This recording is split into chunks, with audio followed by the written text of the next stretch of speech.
আমার জন্য tasty tasty fuchka নিয়ে এলো। তখন ঘড়ির কাঁটায় বাজে 6টার মতো। ডিউটি থেকে এসে ফ্রেশ হচ্ছিলাম, তো তারপরে মা আমাকে বলল, যাও কাজটা করবে, যাও, এত এত জামা আমি কেচে দিয়েছি, কাচার পালা আমার, এবার গুছানোর পালা তোমার।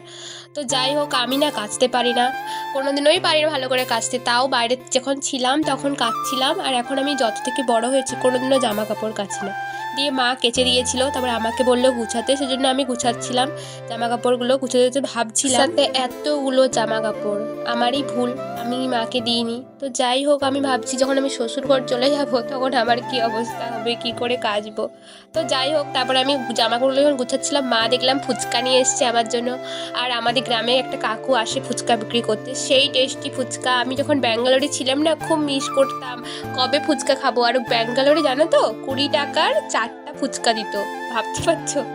তো যাই হোক, তারপরে মা ফুচকাগুলো নিয়ে এলো, আমি খেয়ে নিলাম। টাটা।